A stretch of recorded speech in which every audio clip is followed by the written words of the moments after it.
আল্লাহর কাছ থেকে এসেছে। এই সময় নবীজিকে তারা এত বেশি ভালোবাসত। সবাই হাজির হয়ে গেল।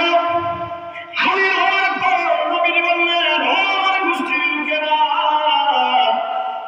তোমরা কি আমাকে বিশ্বাস করো? আমার কথাকে কি তোমরা বিশ্বাস করো? হ্যাঁ, তোমার কথাকে আমরা বিশ্বাস করি, কারণ তোমাকে তো বিশ্বাস করে তোমাকে আমরা আল আমিন উপাধি দিয়েছি। বলেন সুবহানাল্লাহ।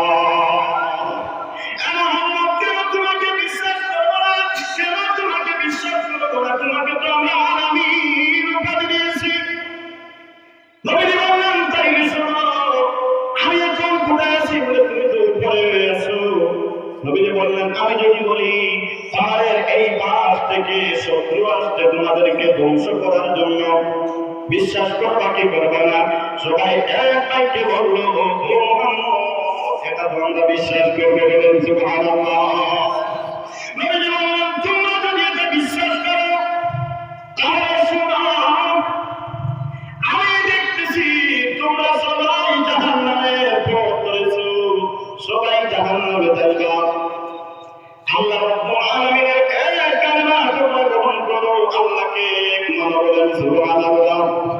ও বন্ধুগণ, যে সময় নবীজি এই কথা বলেছেন, বলার সঙ্গে সঙ্গে সেই যুগে আবু জেহেল কুত্তা সাইবা, আবু জেহেলের আবু লহবের রক্ত গরম হয়ে গেল। আবু লহব একটি পাথর হাতের মধ্যে নিয়ে একটি নীল আল্লাহ বলল, তাব্বাত তাব্বাত লাকা ইয়া মুহাম্মদ, আমি হারা জবাব দেব, ও মুহাম্মদ তুই ধ্বংস হয়ে যা, ধ্বংস হয়ে যা। বলেন নাউযুবিল্লাহ। আবু লাহাব বলেছে, আপন চাচা, আপন চাচা, মানে হক কথা বলার জন্য। বন্ধুগণ আমার,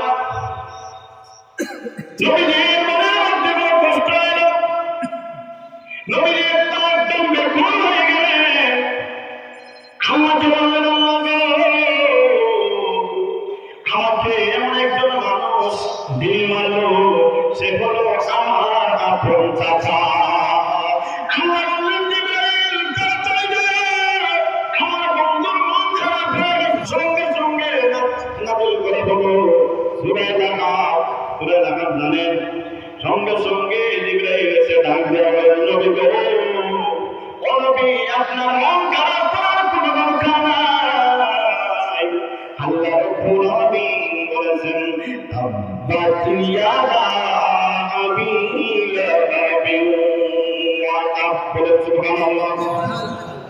ও নবী, আবু জেহেল আপনাকে ঢিল মেরেছে, আপনার উপরে পড়ে নাই, কিন্তু আল্লাহ রাব্বুল আলামিন আবু জেহেলের দুই হাতকে ধ্বংস করে দিয়েছেন এবং আবু জেহেল এবং আবু লাহাবকে ধ্বংস করে দিয়েছেন। বলেন সুবহানাল্লাহ। তাব্বাত ইয়াদা আবি লাহাবিন ওয়া তাব। তাব্বাত ইয়াদা, ইয়াদুল মানে হাত, এই যে হাত দিয়ে ঢিল মেরেছিল, সঙ্গে সঙ্গে আল্লাহ রাব্বুল আলামিন আবু জেহেলের দুইটি হাতকে ধ্বংস করে দিলেন। ও বন্ধুগণ আমার, আবার বললেন ওয়া তাব, এবং আবু তালে আবু লাহাব সে নিজের ধ্বংস হয়ে গেছে। বলেন সুবহানাল্লাহ। ও বন্ধুগণ আমার, আজকের যুগেও দেখা যায় যে মানুষ হকের দিকে চলে যায়, হক কথা বলে, ওই মানুষটা সমাজের মধ্যে আর বেশি ভালো থাকে না, ঠিক কিনা বলুন? আর যে মানুষ বেশি বেশি মিথ্যা কথা বলবে, মানুষের মন রক্ষা করতে অনেক মিথ্যা কথা বলে ফেলে, এই মানুষটা সমাজের মধ্যে বেশি ভালো হয়ে যায়, ঠিক কিনা বলুন? ও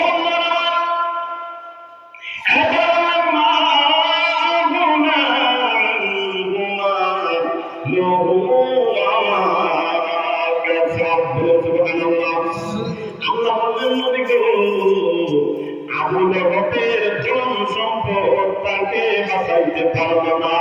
আবু লাহাবের ধন সম্পদ সব ধ্বংস হয়ে গেছে। আল্লাহ লাহাবের হাতে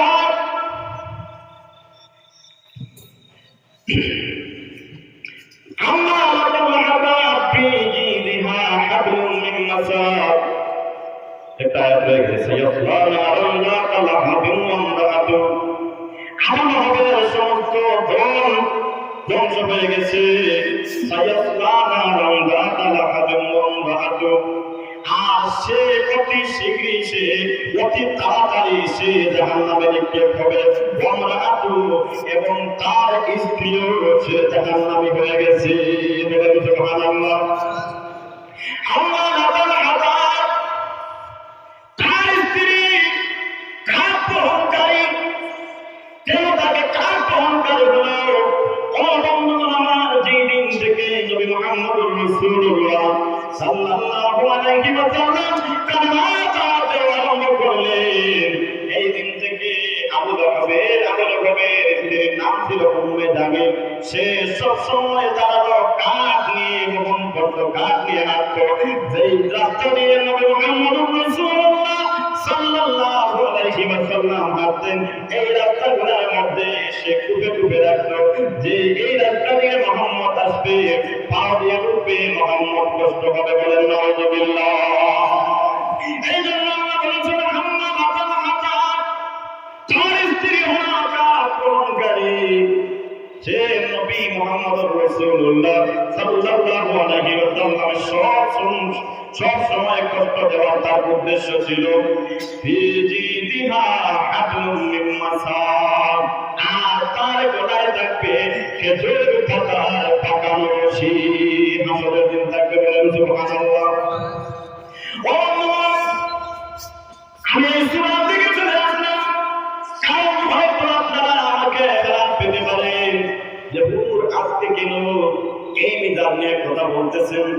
ও বন্ধুগণ, কারণ হক কথা তো আলেমরা বলতেই হবে, ঠিক কিনা বলুন?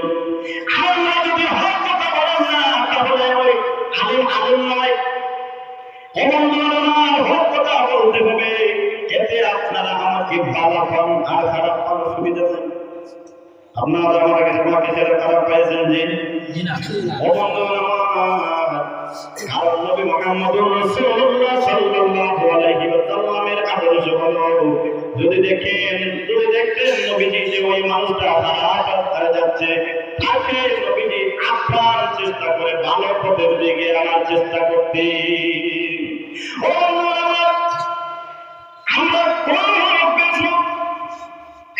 একটু পড়াশোনা করেছি, এখন যদি আপনাদেরকে আমরা যদি কথা না বলে, কাল হাসরের দিন আল্লাহ রাব্বুল আলামিনের কাছে আমরা আলেমরা দায়ী হয়ে যাব। এই জন্য বলতে বুঝতে পেরেছেন? ও বাবা, গানের মধ্যে স্কুলে বাবাই, কারণ যারা গান শুনে, যারা গান গায়, সবাই জাহান্নামী। বলেন সুবহানাল্লাহ। সবাই জাহান্নামী, সবাই জাহান্নামী। আমাদেরকে আল্লাহ রাব্বুল আলামিন এই সব থেকে যেন হেফাজত করেন। সবাই বলেন আল্লাহুম্মা আমিন। বন্ধুগণ, এখন আমার টপিকের মধ্যে আমি আসছি। এগুলা ভূমিকার মধ্যে আমার টপিকটা হলো মা বাবাকে নিয়ে আমি স্বামী স্ত্রী। আচ্ছা ঠিক আছে, এগুলো বলবো। আমি ভুলে গিয়েছিলাম আপনার টপিক। আজকের যুগে দেখা যায় স্বামী স্ত্রীর মধ্যে অনেক দ্বন্দ্ব থাকে, বেশিরভাগ ডিভোর্স হয়ে যায়, হয়ে কি হয় না? তার কারণ কি জানেন? তার কারণ হলো আল্লাহ রাব্বুল আলামিন একটা আয়াতের মধ্যে বলে দিয়েছেন,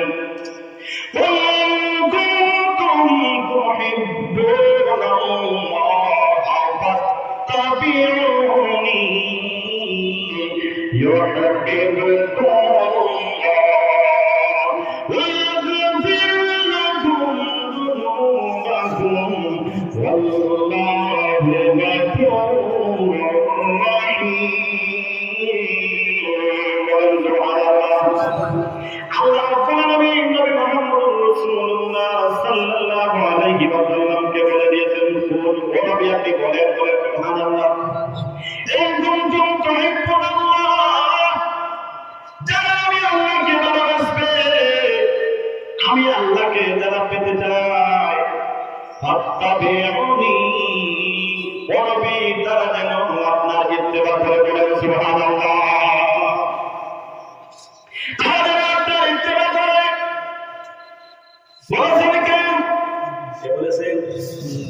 বলেছে।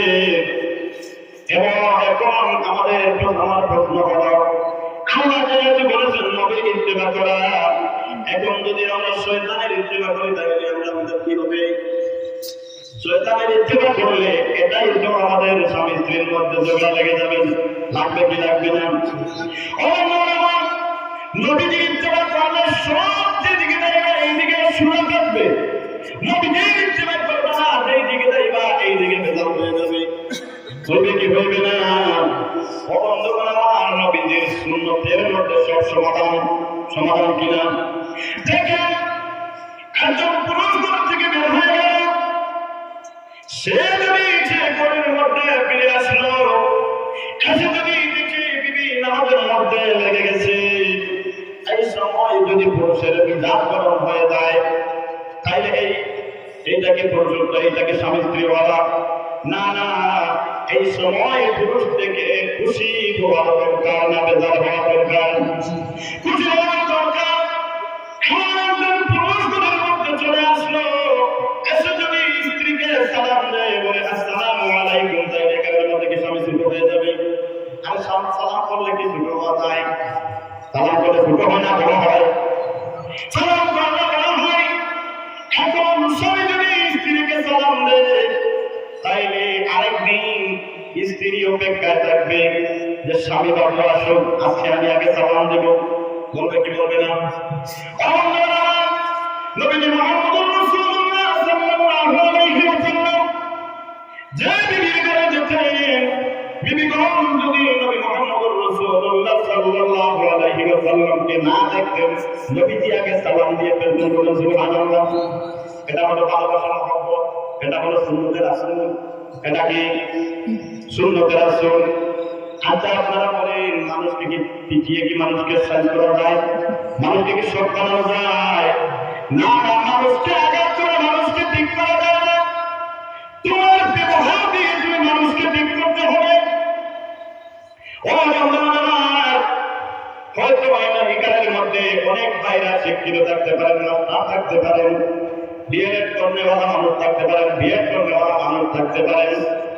আমিও ডিএলএড করেছি, কিন্তু দেখলাম ডিএলএড এর মধ্যে যে কোর্সগুলো দিয়ে দিয়েছে, আমি দেখলাম হুবহু কোরআনের মধ্যে কোরআনের সঙ্গে মিলে যায়। এবং সুবহানাল্লাহ, কোরআনের মধ্যে মানুষকে পিছিয়ে ঠিক করানোর কথা বলা হয় নাই। তোমার ব্যবহার দিয়ে তুমি মানুষকে ঠিক করতে হবে, মানুষকে ইসলামের দিকে আনতে হবে। এখন তোমার মুখের কথা যদি বলতে হয়, আর তুমি যদি বলো একটা ছেলে নামাজ পড়ছে না, তাকে যদি গালি দিয়ে বলো, যদি বলেন যে নামাজের মধ্যে আয়, এটা গিয়ে আসবে না, না, এটা আসবে না।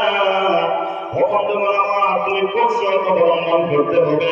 তুমি এইরকম বলতে হবে, বাবু সময়কালের মধ্যে একটা জিনিস দেখে আসি, এরপরে একটা জিনিস দেখে আসার কথা বলে তুমি মসজিদের কাছে তুমি নিয়ে গেলাম, এখানের মধ্যে গিয়ে বলো, এই জিনিসটা এখানের মধ্যে রয়েছে, আসলে একটু নামাজ পড়ে দিয়ে গিয়ে এই জিনিসটা দেখো, এটা দেখো করো কিনা, এখানের মধ্যে কি পাপ হবে? না, না, পাপ হবে না। একটা ছাত্রকে তুমি মারতে মারতে ছাত্রটা সত্য হয়ে যাবে, কিন্তু সে মানুষ হবে না।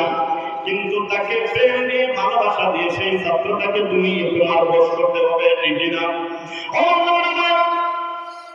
তোমার ঘরে একটা মেয়ে চলে আসলো, কার বিদায় একরকম থাকবে, তোমার বিদায় আরেক রকম থাকবে না, এক থাকবে, এক থাকবে। এখন তুমি যদি ভালো হও আর মেয়েটা যদি খারাপ হয়, তাহলে তোমার ইচ্ছা, তোমার চেষ্টা করতে হবে মেয়েটা কিভাবে তোমার বানাতে হবে। এটা থাকতে হবে। যদি স্বামীর কোনো যদি থাকে, তাহলে মেয়েটাও এটা চেষ্টা করতে হবে যে আমার স্বামীর এই বদসাত্রটা আমি যেন সরাতে পারি। বুঝতে পেরেছেন? একজন স্বামীর যদি আদর্শ তুমি সালাম করো, ওর মধ্যে আসার পর মেয়েটা যদি স্বামীকে সালাম দেয়, স্বামীকে আদর করে ভালোবাসে, তাইলে ওই স্বামীর দিনটা নরম হবে কি হবে না? হয়ে যাবে। কিন্তু স্বামীও যদি খারাপ হয়, মেয়েটা যদি খারাপ হয়, স্বামী আজরাইলের নিয়ে চলে আসতে পারে,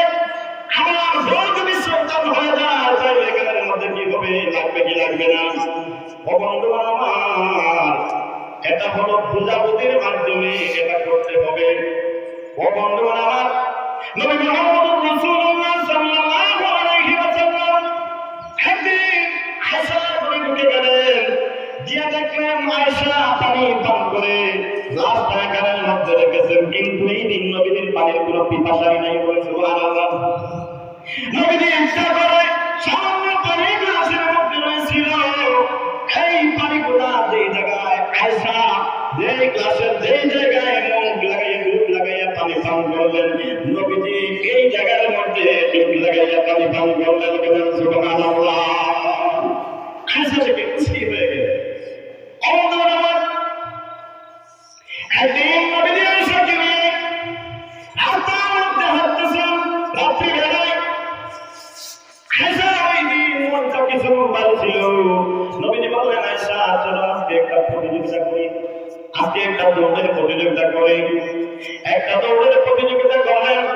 প্রতিযোগিতার মধ্যে নবীজি একটু আস্তে আস্তে দৌড়ালেন, আয়েশা আগে চলে গেলেন। বলেন সুবহানাল্লাহ। ও বন্ধু আমার, আপনারা যারা উঠে যাচ্ছেন আপনাদের ঘরে কি বিবাদ? জি, আপনাদের কিছু বলবেন না, একটু বলবেন, আমি শেষ করে দিব। ও এটা আমার সাবিত্রীর ভালোবাসা। আয়েশাকে গেলেন, আয়েশাকে গিয়ে বললেন, নবী গো, আজকে তো আপনি আমার সঙ্গে পারলেন না। নবীজি আয়েশাকে বললেন, আয়েশা আমার তো বয়স বেশি, তোমার তো বয়স কম। বলেন সুবহানাল্লাহ। এরপরে আবার একদিন প্রতিযোগিতা করলেন আয়েশার সঙ্গে। এটা হলো ভালোবাসা। ভালোবাসা আয়েশার মন জয় করার জন্য নবীজি করতেছেন। এরপরে দিন নবীজি দৌড় দিন নবীজি আগে চলে গেলেন। এরপরে বললেন, আয়েশা আজকে তো তুমি আমার সঙ্গে পারবে না। ও বন্ধুগণ আমার, আয়েশা বলতেছেন, ইয়া রাসূলুল্লাহ, ইয়া হাবিবাল্লাহ, আজকে আমার শরীরের মধ্যে বেশি, শরীরটা বেশি ভালো নয়। ও নবীর সবাই আয়েশাকে নিয়ে ঘরে আসলেন। আয়েশা নবীর জীবনে যেই দিন ছিল শুয়ে পড়া, শুয়ে পড়লেন। রাত্রিবেলায় থেকে রাত্রিবেলায় গভীর রাতে আয়েশা দেখলেন নবীজি পাশে নাই। আয়েশা বললেন, ভাবলেন এতো অন্যগুলো বিবির করে চলে গেছে। ও বন্ধুগণ আমার, আয়েশা নবীজি যেদিকে চলে গেছেন এই দিকে চলে গেলেন। গিয়ে দেখে নবী মুহাম্মদুর রাসূলুল্লাহ সাল্লাল্লাহু আলাইহি ওয়াসাল্লাম ওই শবে বরাতের রাত্রিতে আল্লাহর কাছে জান্নাতুল বাকির মধ্যে দোয়া করতেছেন। বলেন সুবহানাল্লাহ। দোয়া করে অনেক সময় কান্নাকাটি করে নবীজি চলে আসছেন। দৃশ্যটা দেখলেন আয়েশা তাড়াতাড়ি চলে আসলেন ঘরের মধ্যে। এসে আয়েশা তো দৌড় দিয়ে আসছেন। এসে দেখে নবীজি আসলেন, এসে দেখলেন আয়েশা ঘন ঘন শ্বাস নিচ্ছে। বলেন সুবহানাল্লাহ। নবীজি ডাকতে বলেন, আয়েশা ও আয়েশা, এত ঘন ঘন শ্বাস নিচ্ছ, তোমার কি কোনো কষ্ট হচ্ছে? আজকে কি কোনো জিনিস দেখেছো? আয়েশা বললেন, ইয়া রাসূলুল্লাহ, আমি তো কোনো কাজ দেখি নাই। নবীজি বললেন, ভাবছি তুমি মানুষ সজাগ, তুমি কাজ দেখতেছো, এই জন্য ঘন ঘন শ্বাস নিচ্ছ। ও আমার আয়েশা বললেন, ইয়া রাসূলুল্লাহ, আপনি কিভাবে দেখলেন আমি আপনার পিছনে পিছনে গেলাম? আয়েশাকে নবীজি বললেন, আয়েশা রে, আমার চক্ষু হলো চারটা, কয়টা? আমার দুইটা হলো এই চোখ, আর দুইটা হলো অন্তরের চোখ। আয়েশা রে, তুমি আমার পিছনে পিছনে গিয়েছো, আমি কিন্তু দেখে ফেলেছি। বলেন সুবহানাল্লাহ। ও আমার, আজকে আমাদের মধ্যে ভালোবাসাটা, এই প্রেমটা স্বামী স্ত্রীর মধ্যে নাই কেন? তার কারণ হচ্ছে আমাদের কাছে সুন্নতের অভাব। কিসের অভাব? সুন্নতের অভাব।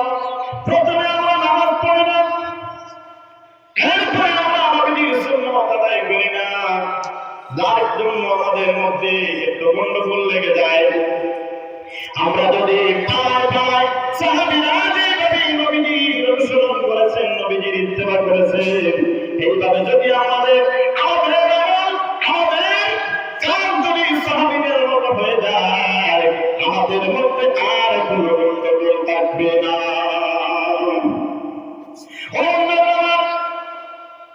মানুষ সফল হইতে গেলে এত বেশি কিছু করা যাবে না। একজন আল্লাহর ওলি যার নাম ছিল আব্দুর রহমান। নাম কি? আব্দুর রহমান। এই ছিলেন একজন ডাকাতের সর্দার। আল্লাহ ওলি হয়ে গেছে, আল্লাহ ওলি হয়ে গেছে। আমরা অনেক গুনাহ করতেছি, অনেক গুনাহ করে ফেলি, কিন্তু ওই আব্দুর রহমান একটা সুযোগের কারণে আল্লাহ ওলি হয়ে গেছে। আব্দুর রহমানের জন্য জাহান্নামের আগুন পর্যন্ত হারাম হয়ে গেছে। এবং আব্দুর রহমানের সঙ্গে আরো একজন মানুষের জাহান্নামের আগুন হারাম হয়ে গেছে। বলেন সুবহানাল্লাহ। আব্দুর রহমানকে দিবেন, শুনবেন? শুনবেন? কে কে শুনবেন? একটু হাত তুলে দেখান। নারে তাকবীর। আপনার তো এখানে পরিচিত কম।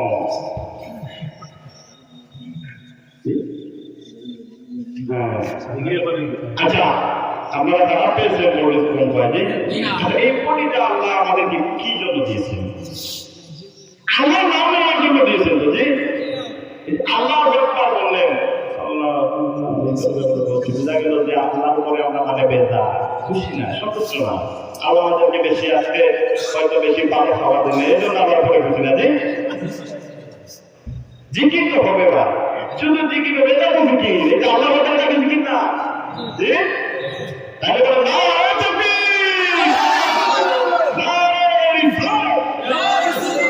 জিকির লাগতে হবে।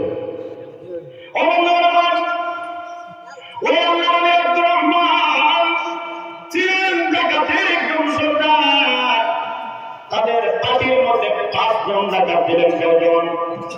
আব্দুর রহমান কেঁপে বসে আছেন। একটু গভীর মনোযোগ দিয়ে শুনেন। এইরকম যদি আপনারা সুযোগ পান, শুধু আত্মারা করবেন না। আব্দুর রহমান ছিলেন ডাকাতের একজন সর্দার, বেশি কিছু করেন নাই, শুধু দিনের মধ্যে প্রেম ভালোবাসা আনার কারণে আব্দুর রহমান ডাকাত থেকে বলি হয়ে গেছেন। বলেন সুবহানাল্লাহ। ওই আব্দুর রহমানের 4 জন গিয়েছেন, ডাকাতের জন্য গিয়েছেন।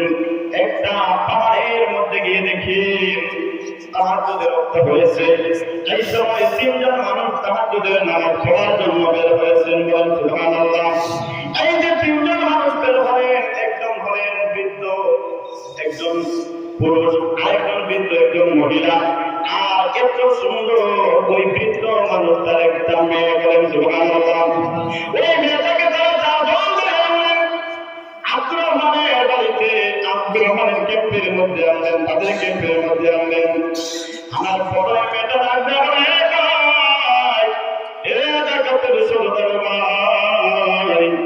বাইরে, তোমরা আমার ইজ্জতকে নষ্ট করবে না।